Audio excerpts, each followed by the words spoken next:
The White House touting a new price cap on Russian oil. The goal is to lower prices and to keep cash away from Vladimir Putin so he can't use it to fund his war on Ukraine. ABC's Elizabeth Schulze explains the push for restrictions and how soon we could see some change at the pumps. After months of negotiations, the U.S., the EU, and members of the G7 have agreed to restrict purchases of Russian oil unless it's sold below $60 a barrel. Currently, oil is priced at about $80 a barrel, though Russia has already been forced to sell lower than that. U.S. officials say the new price cap has two goals. One is reducing Russia's revenues, but the second one is making sure that we keep Russian barrels on the market in order to make sure that we keep prices low for everyone. Russia says it will not deliver oil to countries that cap the price, while Ukraine's President Zelensky argues the move doesn't go far enough, adding Russia will still have money to fund its war. But for American consumers, the price of gas has fallen nearly 40 cents in the last month. Now drivers are paying less for gas than they were before Russia's invasion of Ukraine. AAA says the national average is $3.42, and GasBuddy predicts below $3 per gallon prices by Christmas. Another move that could stabilize prices, OPEC Plus, a group of oil-producing nations led by Saudi Arabia and Russia, meeting today announced that oil producers will not change production targets. In a move seen as a snub of President Biden, the group cut production at its last meeting by 2 million barrels a day starting in November, tightening global supply. The cap on the price of Russian oil, along with the ban on most oil imports from Russia to the EU, go into effect Monday. Elizabeth Schulze, ABC News, Washington. Well, 45,000 residents living in Moore County, North Carolina, being forced to endure a 30-degree temperature night without electricity. This after law enforcement says someone opened fire on two power substations Saturday night. County officials have declared a state of emergency, and a countywide curfew is in effect until 5:30 tomorrow morning to keep people off the road since the traffic lights aren't working. Rumors are circulating, claiming the attack on the substations was to stop a local drag show from happening, but police say right now there's no evidence linking the two. The drag show went on despite the incident. Moore's county manager says full power may not be fully restored until Thursday due to the severity of the damage. This is unprecedented for Moore County, but we are strong and we are resilient. No individual or group has claimed responsibility. The FBI has joined state and local officials, though, in the investigation. Jury deliberations are set to resume in Los Angeles tomorrow in the sexual assault trial of ex-movie producer Harvey Weinstein. He is 70 years old and accused of rape and sexual assault involving 4 women. He has pleaded not guilty to the 7 charges against him. This is the second trial for Weinstein, who was convicted of rape and criminal assault in New York back in 2020 and is currently serving a 23-year prison sentence. If convicted in the California case, he could be facing a life sentence.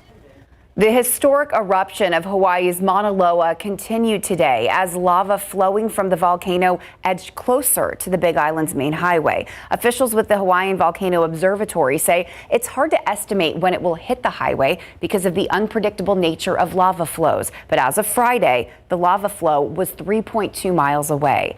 If the main highway is cut off, traffic will be forced onto coastal roads, which officials say could cause traffic delays for locals and tourists. Mauna Loa last erupted in 1984. A missing single-engine Piper PA-28 aircraft now recovered after crashing into the Gulf of Mexico yesterday. That plane was found today by divers in Sarasota County, Florida. Officials say the body of a minor was found inside the aircraft's cabin. There may have been a male pilot or passenger as well, but so far no other bodies have been recovered. Officials have confirmed 2 people were on board. The Federal Aviation Administration says the jet took off from Venice Municipal Airport on Saturday night, but never made it to its final destination. All eyes on Georgia as the Senate runoff election enters its final days. Democrats have already secured control of the chamber, while Republicans are looking to even the score. Gloria Pazmino shows us how both candidates are making their final pitch to voters. A busy campaign weekend for Georgia Senate candidates looking to secure a win in Tuesday's runoff election. Democratic Senator Raphael Warnock is facing off against Republican challenger Herschel Walker. Both are putting up a fight. Our problem we have right now, we decided to get the wrong leaders in Washington. We got to get people in Washington that's going to stand up. He was an amazing running back. And he will need those skills because come Tuesday, we're going to send him running back to Texas. We're going to send him running back to where he received his homestead tax exemption. Democrats secured control of the Senate, winning 50 seats during midterm elections last month. Senate Republicans are hoping to gain a seat in order to keep a 50-50 split. We're preparing for, it being a very tight race. I anticipate we may not know on Tuesday night.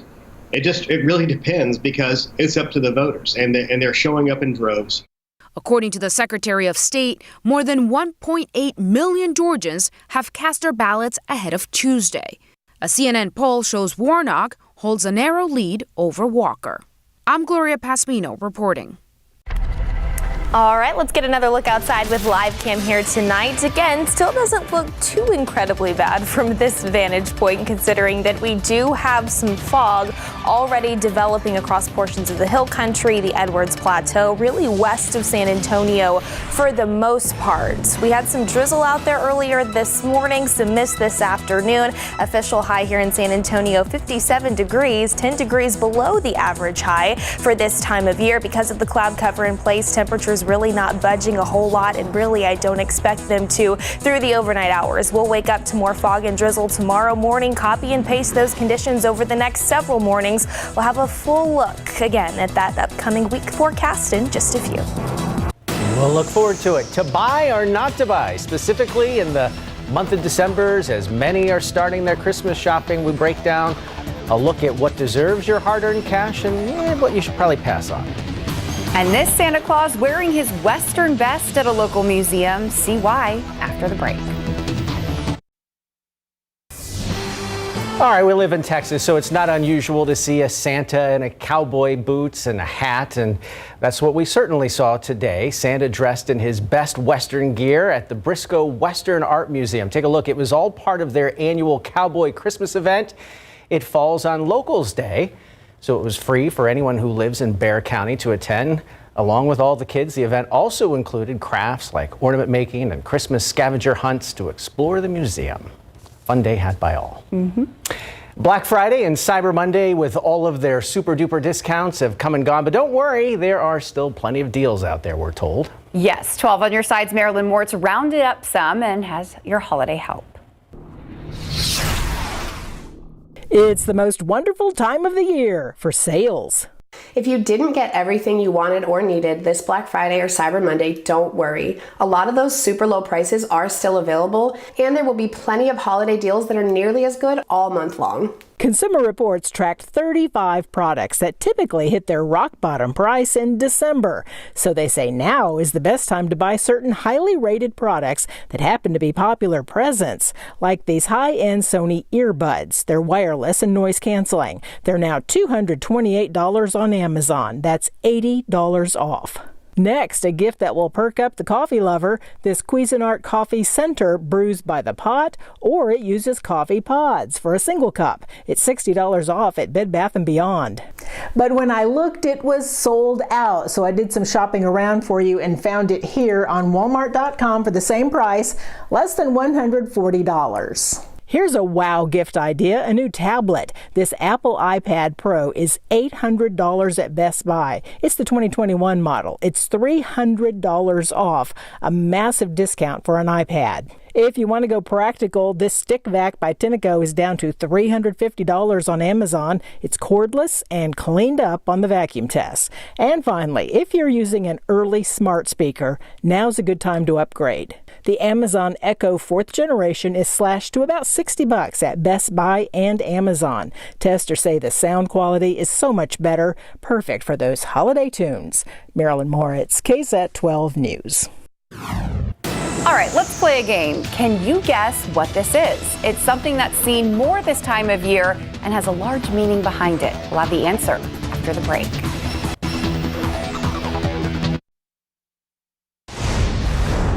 All right, we just asked you to guess what this is. The answer is a nativity set. You're looking at a new minimalist approach. In the past few years, there's been an uptick in the creation of nativity sets that are simple and use a series of shapes to artistically depict the scene. It's a step away from the extravagant sets that have been popular in the past. The glass artist says she noticed the trend right before the pandemic, and orders for her glasswork nativity sets have increased since then. I don't want to be a party pooper, but that is not a nativity. Sorry. It's creative. Okay. It's creative. Well, in theme with the, getting in the Christmas spirit, didn't you say you put up your Christmas tree yesterday, Courtney? I did. I put it up today. The lights went up yesterday on the house, and today we finally. And have the cats stayed out of the tree? The cats have. The baby has not. Fascinated by the ornaments, maybe, and all the lights. It's the first time she's really noticed. Yeah. But, it was a good day to do that because it was really nasty outside. Yes, and it was cooler, right? was. Yesterday was pretty cool out there, and then today as well. We were in the 50s across the majority of the San Antonio area. Those temperatures are going to warm pretty quickly, though, as we head into the upcoming work week. The reason being is we got more Gulf moisture that's moving back into South Central Texas as we speak. And because of that, that's one of the reasons why we did find some lower cloud ceilings out there here in San Antonio earlier this afternoon and evening, as well as some mist. And that's also why we continue to find some fog development, generally still west of the Highway 281 corridor out there here this Sunday night. Half a mile visibility is it up at the Bernie Stage area. Same just up the road in Kerrville, just over a mile visibility over in Hondo out there in Medina County. Looking outside, though, here in San Antonio over 281 back towards the airport, doesn't look too bad out there. We do have the cloud cover still in place that will stick with us through the overnight and into the majority of our Monday as well. 56 degrees officially this hour over at San Antonio International, a dew point of 53. I do think we will see more of that widespread fog development continue as we head into the overnight hours tonight, and especially by Monday morning drive time. Now, it's not just the fog, much like what we saw at the end of last week, just more muggy conditions and also pockets of drizzle will likely greet some of us as you are stepping out for the morning commute. So again, just give yourself some extra time and be extra careful out there on area roadways because it will likely be pretty damp out there as well. So this is overall what we're looking at here for our Monday. Foggy and drizzly to kickstart the day in the morning. Cloud cover for the most part is with us tomorrow, but I do think in spots, it's not going to be for everybody, but in spots we could find some of that thicker cloud cover try to break up just a little bit more, leading to a few partial peaks of sunshine before the day is done, and those highs significantly warmer than what we saw out there today in the upper 60s and low 70s across South Central Texas. Still somewhat of a cool start, even though it will be very humid out there tomorrow. In the upper 50s officially here in town, around 60 degrees by 10 a.m. and around 70 by 2 p.m. South-southwest wind at about 5 to 10 miles per hour, but I do think it's possible we find a few isolated wind gusts, generally upwards of 20 miles per hour as we head into the afternoon. Again, upper 60s possible for those daytime highs across portions of the hill country in our western counties, and then low 70s for the most part here in Bexar County. Now, those winds still out of the south here over the next several days, which means the humidity is not going anywhere. It's still going to be very humid as we head into the middle of the week, and even as we head into the first half of the late week portions of the next couple of days. So we'll start off in the 60s really by Tuesday, Wednesday, and into Thursday mornings. It's going to be significantly warmer out there as well, and then your daytime highs transition to the upper 70s and low 80s, so much warmer than where we should be for this time of year as well. We see our next cold front make a run for the area on Thursday. What that could do is potentially spark up a few isolated showers. We'll keep eyes on that before the week is done. Maybe some drier air mixing in briefly on Friday to help those temperatures come down just a little bit in the mornings as well as the afternoons. But then another front could potentially arrive by next weekend. We'll keep eyes on that. But until then, just plan for it to be very muggy and warmer than this weekend over the next several days, guys. So no matter what type of nativity scene you have, it won't be too windy. It won't be too windy for it. Okay, even if it's glass. We'll be right back.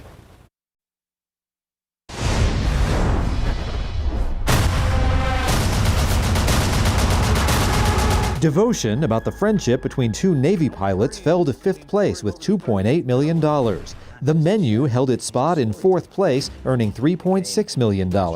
Strange World made $4.9 million in its sophomore weekend, falling from 2nd to 3rd place. A bunch of new bad guys showed up. They're on the naughty list. David Harbour is a different kind of Santa Claus in the twisted Christmas flick Violent Night, which filled its stocking with $13.3 million, good enough for 2nd place. Black Panther: Wakanda Forever held off Violent Night for a 4th straight weekend title, grossing $17.6 million for a domestic total of $393.7 million, the 3rd highest total of any film this year. In Hollywood, I'm David Daniel. The Dallas Cowboys are trying to keep their win streak alive by hosting the Indianapolis Colts tonight on Sunday Night Football. And DeShaun Watson makes his return to Houston after demanding a trade by the Texans. It's his first football game in 700 days. With more on what's on Instant Replay, let's head to Greg Simmons. Yeah, and the Cowboys game just wrapped up, and they just crushed the Colts here. And we have 4 teams in our area who still have a shot at a state championship in the high school football playoffs. Coming up tonight on a brand new edition of Instant Replay. I've heard something walking off the field. I guess it was 700 plus days since I played. So, yeah, it's not going to be perfect. DeShaun Watson makes his NFL season debut today against a team he used to play for when he leads the Cleveland Browns to victory over the Texans in Houston, with the offense not scoring a single touchdown. And after back-to-back wins over the Vikings and the Giants on Thanksgiving Day, the Cowboys return to the field tonight hosting the Indianapolis Colts on Sunday Night Football.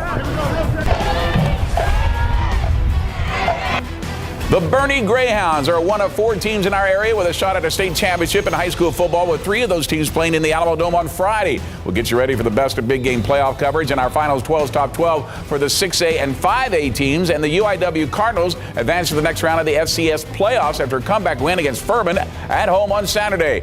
But which play made our play of the week? Find out. All that plus who's coming to the 30th anniversary of the Valero Alamo Bowl, and where will UTSA be going bowling, and World Cup highlights. Instant Replay is live, and it is next. Alamo Bowl again already? Yeah, it's right around the corner. And UTSA is actually kicking off the bowl season. Fantastic. Pretty cool. Thanks, Greg. We'll see you in just a bit.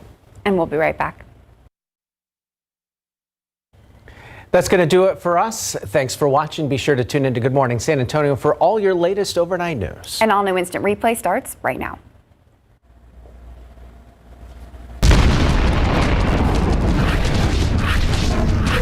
Good evening, everyone. Welcome to a brand new edition of Instant Replay. After winning back-to-back Conference USA championships, the UTSA Roadrunners are headed to the Duluth Trading Cure Bowl in Orlando, where they will face the Troy Trojans on December the 16th. And we now know who will be headed to the Valero Alamo Bowl on December the 29th in the Alamo Dome and be the Texas Longhorns and the Washington Huskies. More on both of those big developments, but first, it is game day. Pro football coverage, powered by Davis Law Firm. Dallas Cowboys continue their homestand with a night game against the reeling Indianapolis Colts. First of 3 straight games against AFC South opponents. Cowboys march down the field on their very first offensive possession. Dak Prescott finds CeeDee Lamb. It looks like he's tackled, but never touches the ground. Races in for the 20-yard touchdown, and Dallas leads 7-3. Second quarter now. Cowboys trailing 10-7. Tony Pollard scores from 2 yards out, and Dallas goes back in front, 14-10. They're looking for more a few plays later, but this time Prescott's pass is intercepted by Stephon Gilmore. He returns it to the 19-yard line. That leads to a field goal, and the Colts are only trailing 14-13. Later in the frame, Indianapolis ball. Matt Ryan's pass deflected, intercepted by the diving Malik Hooker. The former Colt takes it back 26 yards to the 26-yard line. 5 plays later, the Cowboys find the end zone again. Prescott avoids a rush, finds Michael Gallup. 13-yard touchdown. Dallas heads into the half with a 21-13 lead. Third quarter now. Colts hanging around. Matt Ryan caps a 15-play, 90-yard drive that took up to 8 minutes of game clock with a 15-yard touchdown pass to Alec Pierce. 2-point conversion, no good, so Indianapolis still trailed 21-19. Cowboys answer right back. Prescott lobs it to Gallup for the 3-yard score. His second touchdown of the game to make it 28-19. Then on the next drive, Colts looking for their own response. Pass is complete to Mo Alley Cox, but Damone Clark forces a fumble. Guess who scoops it up? You got it. Malik Hooker strikes again, taking it back 38 yards for the touchdown. Dallas leads 34-19, and the route was on. Here's the final score, and it's kind of a strange one. Look at this. 54-19. Dallas improves to 9-3. Cowboys head coach Mike McCarthy only needed one word to describe the team's performance tonight. Explosive. I think really, the defense set the tone, obviously with the takeaways in the run game and, the backs. like anything, it starts up front, and I think our perimeter players just continue to make plays, throughout the game. We were able to break it open there in the fourth quarter. All right, DeShaun Watson was back in Houston today to face his former team after being traded in the wake of the sexual misconduct allegations during massage appointments. It had been 700 days since Watson played pro football. That included the 11-game suspension for violating the NFL's personal code of conduct. Late first quarter, Browns about to score when Watson fires from Amari Cooper, but the pass is picked up by Jalen Petrie. Texas led 3-0 after one. Second quarter, Texas leading 5-0, and Donovan Peoples-Jones fields his punt from Houston, and he's bringing this back 76 yards to the Cleveland touchdown. They lead 7-5 at the half. Talk about another weird score, right? Third quarter, quarterback Kyle Allen takes it himself, but he fumbles the ball. He's tackled in the pile. Denzel Ward picks it up and takes it back 4 yards to the Browns touchdown. They lead 14-8 after three. Fourth quarter, 17-8 Browns. Kyle Allen throws, but it's picked up by Tony Fields the second. He returns it 16 yards to the touchdown. Here is your final from Houston. You got it. Another loss. They dropped to 1-10-1, 27-14. Here's what Watson said after the game on facing his former team in Houston. I mean, it's been a long road, honestly. It's just kind of from, being traded. Like I mentioned before, Houston is still part of me. It's part of my legacy. I got drafted here as we went through a lot of ups and downs with this organization. And being traded was tough, but it was a business decision and it had to happen. So leading to that and then being my first game back here in Houston was tough. Next up, it's going to be the Texans against the Cowboys. This will be in Arlington. It'll be next Sunday to AT&T Stadium. The 7-4 Titans and the 10-1 Eagles, the only team with 10 wins on the season entering this week. No score in the first. Jalen Hurts finds Devonta Smith for the 34-yard touchdown. Game was tied at 7 after 1. Right before the half, Eagles up 14-10. What Hurts calls his own number for the 2-yard touchdown. Eagles were up 21-10. Shut out the Titans after that. Eagles win at 35-10. Hurts 380 yards passing, 3 touchdowns. Ryan Tannehill was sacked 6 times. The Commanders of the Giants, both with 7 wins on the season. Under 2 minutes to play in the fourth, Washington down 7. Taylor Heineke hits Jahan Dotson. Watch the spin move he does to get away. The 28-yard game-tying touchdown to force the game into overtime. 5 seconds left. Giants kicker Graham Gano attempts a game-winning 58-yard field goal to win, but it was short. This game's in a 20-20 tie. The 7-4 Jets and the 9-2 Vikings. Second quarter, game tied at 3 when Dalvin Cook scores on the ground here from 4 yards out. Later in the quarter, Alexander Mattison scores on this 14-yard run. Vikings win 27-22. They're now 10-2. Kirk Cousins had 1 touchdown pass in the win. The 8-4 Dolphins, 7-4 Niners. Jimmy Garoppolo left this game in the first quarter. Turns out it's a broken left foot. He's done for the season. So Brock Purdy came in, finished with 210 yards passing, 2 touchdowns. Niners win 33-17. Jimmy G is expected to have surgery tomorrow. The 9-2 Chiefs at the 7-4 Bengals. Fourth quarter, Chiefs by 4. Joe Burrow finds Chris Evans for the 8-yard touchdown. That's the difference. Bengals win it 27-24. Seahawks at the Rams. Fourth quarter, Rams by 3 with less than a minute to play when Geno Smith hits DK Metcalf. This is a 8-yard game winner. Seahawks come back to take it 27-23. Broncos at Ravens. Lamar Jackson left the game at the end of the first due to an injured left knee. So in came Tyler Huntley. Less than a minute left in the game. 9-3 Broncos. Huntley capped off a 91-yard drive with a 2-yard touchdown run. Extra point is good, and the Ravens come back to win it 10-9. Steelers at Falcons. Mid-second. Kenny Pickett back to pass. He throws it to Connor Hayward for the 15-yard touchdown. That was the Steelers' only touchdown of the game. They had 4 field goals, and the Steelers win 19-16 over Atlanta. Packers at Bears. Chicago up 90-10 in the fourth. Green Bay would outscore the Bears 18-0 in the final quarter. A.J. Dillon scores from 21 yards out on this run. Then Christian Watson adds its own 46-yard touchdown run. Pack win it 28-19. Jaguars at Lions. What a day for Detroit. Yeah, I said Detroit. Jared Goff at 340 yards passing, 2 touchdowns. The Lions run game adds 2 more touchdowns. They made 4 field goals. Lions win it 40-14. Detroit has won 4 out of their last 5 games. Chargers at Raiders. Close game until Derek Carr threw 2 touchdowns in the third quarter. He finished with 250 yards passing.